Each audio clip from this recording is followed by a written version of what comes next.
Salut, c'est Anthony de Anthony Cartomancie.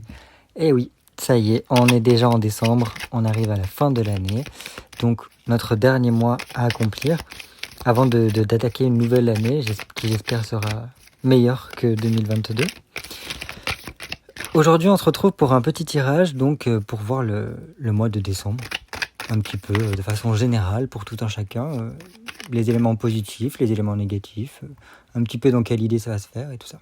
Déjà, voyons la coupe. Ah, Saturne en Sagittaire. Donc là, on nous parle d'un voyage intérieur qui nous sera bénéfique puisqu'il nous reconnecte à notre énergie, à une forme d'optimisme, ou du moins nous pousse à l'aboutissement de nos objectifs. Donc il peut s'agir d'un projet, d'un déplacement, ou du moins d'une volonté de construction concrète et solide d'un idéal qui nous tient à cœur. Super. Attention toutefois à tout comportement moralisateur, ou du moins à ne pas imposer nos croyances et philosophies, puisqu'il s'agirait d'un faux pas avec de lourdes conséquences. Ensuite, donc avec le pouvoir et donc la lune en Scorpion. Ici, on nous parle donc d'une forte émotion, d'une forte énergie qui pourrait être très intense pour nous. Donc il peut y avoir un événement qui fait ressortir une quantité d'émotion et d'énergie qu'on a bloquée à l'intérieur de nous pour la relâcher, la libérer de façon surprenante.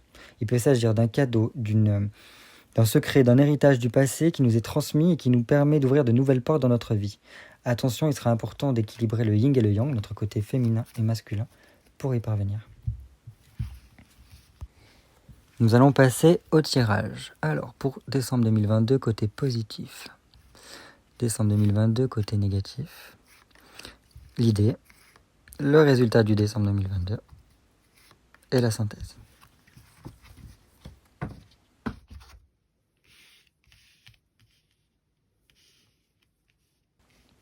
Que nous réserve le mois de décembre 2022 ? Alors, le mois de décembre nous parle vraiment qu'on est dans des énergies de perfectionnisme, d'organisation, d'analyse. Donc c'est super parce qu'on est dans une optique de progrès dans notre vie personnelle ou professionnelle. On est plutôt à prendre soin de soi, à prendre soin des autres. On a envie d'apporter de l'ordre dans notre vie. Voire même d'être dans un côté créatif, création, s'investir dans notre activité professionnelle, dans notre travail, apporter un plus. On fera quand même attention plus à notre nutrition, à notre santé, à prendre soin de nous. Mais attention à tout ce qui est hypochondriaque, les excès de maladies ou de médicaments. En contre, on a vraiment un besoin de plus de discernement, de faire attention à nos objectifs qui ne soient pas trop hauts ou trop dans la perfection. Ce que l'on dégage, nos projets que l'on veut faire peut attirer la jalousie, la critique, voire même le mauvais œil. Donc il sera important de nous protéger pour que la bave du crapaud n'atteigne pas la blanche colombe, comme on dit. Nos actions peuvent être ralenties par besoin excessif de détails ou de papier administratif. Donc ça, c'est un petit peu le petit couac là-dedans. Mais bon, dans tous les cas, voilà, faire attention à la critique, surtout le regard des gens. On s'en fout, il faut s'en libérer de ça. Pour pas que ça nous empêche d'agir comme on veut. Dans l'idée, on voit quand même qu'il y a des tensions, des conflits qui peuvent toucher notre cercle familial proche, donc les amis, voire même la communauté.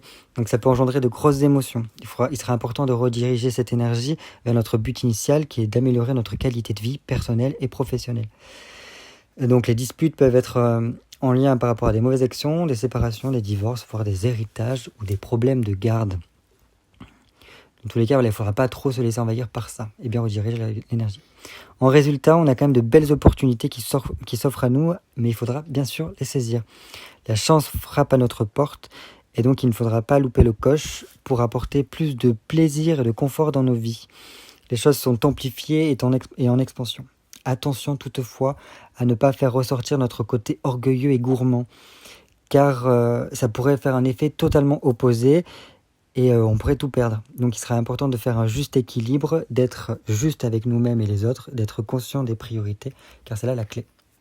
En synthèse, donc, et si on faisait un peu plus ressortir notre humanité là-dedans avec du Verseau, comme ça, du soleil en Verseau, il serait intéressant d'agir avec les autres pour le bien commun, sans tomber bien sûr dans la mollesse des bisounours, parce que ça on s'en fout, on n'en a pas besoin.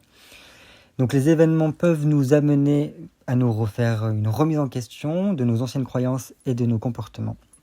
Il sera important de se rassembler pour pouvoir échanger de façon à s'enrichir les uns les autres par rapport à nos expériences et non pas à rentrer dans le conflit justement. Et cela nous apportera vraiment un renouveau dans nos vies. Il faudra croire en ses projets et tout donner pour y arriver.